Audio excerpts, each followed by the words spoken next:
Құрметті студенттер, біз HTML бойынша сабағымызды жалғастырамыз. Бүгін мына тегтерді үйренеміз. Қайсысы қандай тег екенін өтіп шығайық. Сонымен бізде UL мен Li. Синтаксисі осындай. UL деген ол unordered list, мынау болса ordered list. Сонымен екеуінің айырмашылығын көре салайық. Екеуінде де мынандай ли деген бар. Бұл list item деп аталады. Сонымен екеуінің айырмашылығын көру үшін сохранить еттім. Обновить етемін. Міне бізде екі список тұр. Біреуінде точкамен, екіншісінде санмен. Яғни екеуінің айырмашылығы осыда сан немесе точка. UL деген ол точкамен, OL деген ол санмен. Ары қарай бізде әрбір сайтты қарасаңыздар, үстіңгі жақ блогы болады. Мысалы мына жерде Forbes-тың үстіңгі жағы және оның үстіңгі жағы қай страницаға барсақ та ол өзгермейді. Мысалы рейтингке бардық, бұл жерде іші өзгерді, мына төменгі жақтары, бірақ жоғары жағы өзгерген жоқ. Төменгі жағын қарасақ, сол үстіңгі сияқты, ол да өзгермеген. Сонымен оны header деп айтады, төменгі жақты footer деп айтады. Оны біз былай header деп жаза саламыз, және оның ортасына кез келген тегті қоя беруге болады. Мысалы біз H1-дің ішінде біз тек қана мындай текст қойдық қой. Ал енді header-дің ішінде HTML кодтарын бәрін жаза беруге болады. Мысалы P жазуға болады. Мысалы немесе жақсы P бола берсін. Қадисылайық, сохранить етем, және өзім сайтында обновить етсем, бұл жерде бізде header пайда болды. Ал жай ғана header-ді қойсақ, не болады екен көрейік. Header дегенді қойсақ, обновить етем, ештеңе өзгермеді, себебі анау бірінші header ол пустой header, оның биіктігі 0 қарасаңыздар. Екінші header ол үлкенірек, оның ішінде мынандай H1 мен P бар. Міне бізде header бар. Ары қарай футерді қарайық. Футерді тура headerді қалай жасадық, тура солай жасаймыз. Бізде футер бар міне. Headerден айырмашылық жоқ. Тек қана футер соңғы екенін, жаңа сөзбен ғана айырмашылығы бар. Және қарап тұрсаңыздар, текст ария сияқты емес, басқа элементтер сияқты емес, футер мен header ол бүкіл биіктікті алып тұрады. Қараңыздар, ұзындықты, то есть ұзындықты алып тұр мына жерде полный. Мына жерде де мына header ұзындықты полный алып тұр, 247-33 деп. Бірақ оның биіктігі 0 болғандықтан ол бұл жерде көріп тұрған жоқ бізде. Ары тегтерді өтейік. Бізде input пен select.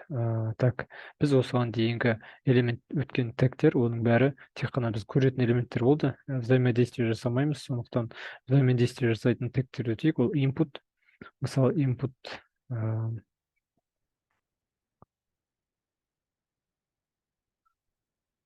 мысалы айтайық, міне input деген H2 жасадық, оның астына ары input жасайық. Input, жай ғана input жасайықшы, не болады екен көрейік.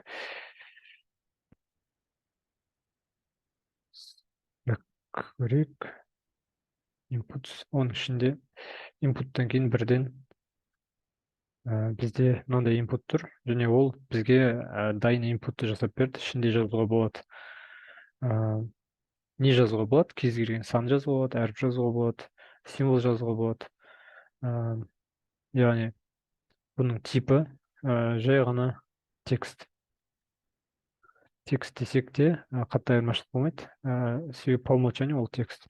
Одан кейін келесі бір несі number бар. Мысалы, обновить етем, мынау бізде ол number. Value деген өздеріңіз көріп тұрғандай, мына label of text деп мына жерде тұр ғой. Label'ын пока алып тастайық. Мына біздің input'та hello 3 деген уже value, оның тексті уже дайын тұр. Placeholder деген не екенін көрейік, оны көрсету үшін мына тексті өшіріп тастаймын. Сол кезде input here деген placeholder пайда болды. Placeholder деген оған инпутқа сөз жазбасаңыз, оның орнында тұратын бэкграунда ар жағында тұратын текст. Бірақ оны ешқалай бүйтіп көшіре алмайсыз, өшіре алмайсыз. Ол тек текст жазған кезде өзі жоқ болып кетеді, қайтадан өшіргенде қайта пайда болады. Ол placeholder бізде. Placeholder деген біз инпуттың сонда үш атрибутын өтіп тастадық: placeholder, type, value. Так, number ол number қарасаңыздар, ол тек қана сан жазылады, және төменге және жоғарыға деген екі кнопка бар, санды жоғарылататын, және ол минусқа қарай кете алады. Тағы бір байқаған болсаңыздар, әріптерден тек қана е деген әріпті жазуға болады. Ол значит экспонента оның дәрежесі. Ол не үшін керек? Ол үлкен сандарды жазу үшін керек.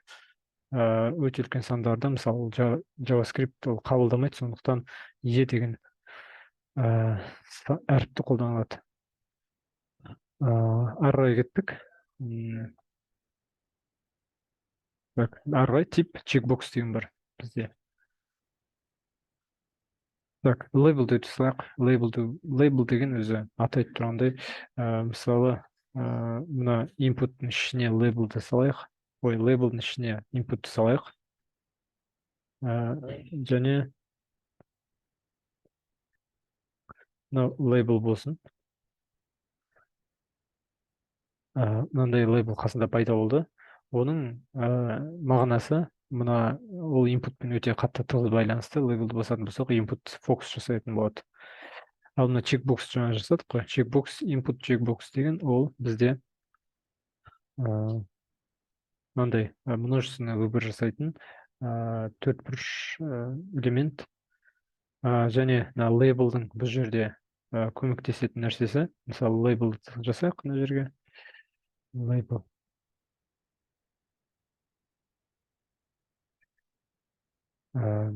Чекбокстың қасындағы лейблді басатын болсам, ол чекбоксты өзгертеді.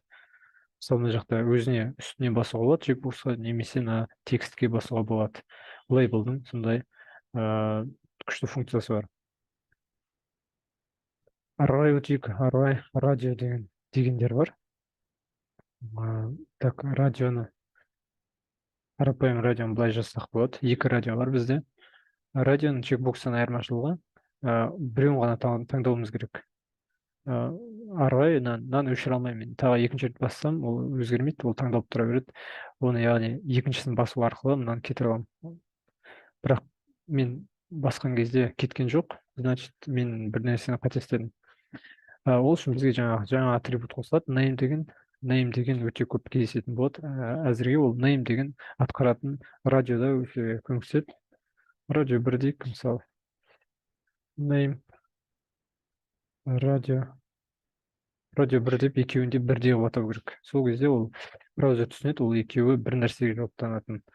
Сондықтан радио бірді бассам және екіні басатын болсам, бірден алып тастайды. Екіден алып тастайды, сөйтіп кезек екеуін таңдауға болады деген сияқты. Бұл тесттерде көбінесе осындай радио баттандар қолданады. Множественный выборда мынау қолданылады. Сонымен, ал егер радионы бір емес екі деп тастасам, name'ін, онда ол бізде жұмыс істемей қалады. Себебі екеуі екі түрлі мағына, екі түрлі группаға жататын болады. Қазір істеп тұр. Так. Инпуттың тағы да қандай түрлері бар деген кезде, input HTML дабл сквозға кіріп, бұл жерде әртүрлі типтарын көруге болады. Ең бірінші тұрған баттон екен. Біз input арқылы біз баттондар жасай аламыз. Бірақ бізде уже баттон деген не бар, тег бар. Сондықтан екеуін салыстырып көрейік. Баттон 1 және баттон 2. Екеуінің түрі ешқандай айырмашылық жоқ.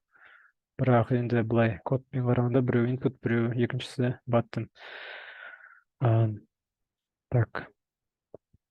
Бірақ көбінесе қазір баттонда тек өзінің компонентін қолданайық, баттонды қолдана берейік.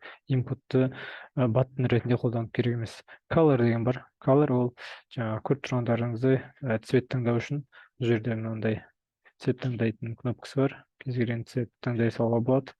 Ол тек осы жерде ғана өзгертеді. Ары қарай JavaScript-пен жұмыс істей беруге болады. Енді дейттарды көрейік. Дейт бізде осындай түрлері бар. Date time, local time, week, month. Енді салыстырып көрейік әрқайсысын. Так. Дейт ол кәдімгі бір күнді таңдайды. Date time local ол уақыт, күнді және уақыт таңдайды. Time ол тек қана уақыт таңдайды. Week деген ол аптаны таңдайды, түсінікті. Және соңғысы ол бізде айды таңдайды, month. Инпуттың тағы басқа түрлерін көрейік. Password жазуға болады. Сол кезде уже ол көрінбейді бізде. Now range, мынау бізде search'ның айырмашылығы міне. Search'ың жай текст айырмашылығы, бұл жерде X пайдаланады. Сондай. Мынау бізде телдің пока бұл жерде қатты айырмашылығы жоқ тексттен. Сосын email деген бар. Emailдің айырмашылығы бұл жерде тоже көрмейміз оны тексттен, бірақ кейін JavaScript-пен жұмыс істегенде бұны уже тексеретін болады. Email дұрыс емес жаздыңыз деген ошибка шығатын болады. Файл деген түсінікті, уже файл таңдай салуға болады. Кез келген файл таңдасақ, бұл жерде файлдың аты шығады, ары қарай уже немен жұмыс істеп кетеміз. JavaScript-пен жұмыс істеп кетеміз. Сосын мына жақта тұрған image бар. Image ол кәдімгі имидждің тым айырмашылығы жоқ, бірақ оның айырмашылығы просто инпутпен жазылады. Бұны да қатты қолданып керек емес.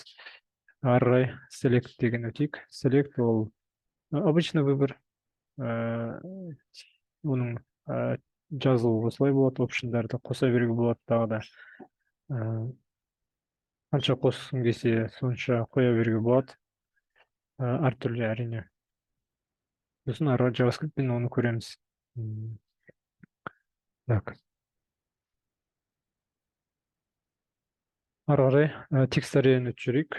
Текст аррей деген не ол екен? Текст аррей ол инпуттың бір түрі, бірақ ол бірнеше нені жазуға болады оған. Бірнеше строка жазуға болады. Бұл жерде де placeholder бар. Міне placeholder'ды мен жаздым, please type text деген placeholder түрменде. Сосын инпуттан айырмашылығы былай өзгертіп, үлкейтіп, кішірейте аламын бұны. Бірнеше жолдар жазуға болады. Енді по умолчанию көрейік. По умолчанию текст аррей осындай. Бұны давайте кішкене үлкенірек қояйық. Ол үшін rows бізде 10 болсын. 10 жол сиятындай бізге текст аррей жасап береді. Сосын rows calls деген бар. Calls ол қанша символ сиятындай жасап береді деген сөз ғой. Мысалы 100 символ сиятындай жасап берсем, бұл жерде үлкен текст аррей пайда болады. Немесе 10 десем, ол кішкентай алып қалады. Міне осылай өзгертуге болады. Және max length деген бар бұл текст аррейде. Max length мысалы 10 болсын. Бұны айтетем. Мен 10 символ ғана жаза аламын бұл жерде. Ары қарай жазылмайды маған. Мен жазып отырмын, бірақ ештеңе жазылмайды. Себебі max length 10 болып тұр бізде. Сосын текст аррейін байқасаңыздар, ол өзі жабылмайтын тег, сол үшін оның ортасына бірден қосуға болады. Значит, мына жерге бір текст қосайықшы. Текст қосып обновить етсек, бұл жерде текст уже по умолчанию текст, жаңағы мен жазған текст осы жерде тұр. Ары қарай өшіріп оны жаза беруге болады. Бірақ мынандай нәрселер бұл жерде. Мысалы, мен пробел қойып қойдым, байқамай. Пробел қойсам, жаңағы placeholder'ым кетіп қалды. Ол деген сөз, мына жақта пробел бар. Міне, пробел бір символ тұр. Енді оны өшірсем ғана менде placeholder шығады. Интердің өзі, ол да бір пробел сияқты есептелінеді. Бұл жерде уже қараңыздар, мынандай жазу бар. Өшірем, қайтадан placeholder пайда болады. Сөйтіп текст аррейін екеуін ажыратуға болмайды, екеуінің арасын. Ол осылай тұру керек. Қалғандарының бола береді. Қалғандарында қатты проблема жоқ. Так. Ең соңғы біздің өтетін неміз тегіміз ол table. Менде table тұр, бірақ бұл жерде стильсіз. Давайте стиль тестті өткен кезде сонымен бірге өтейік. Бүгінгі кішігірім сабақ аяқталды.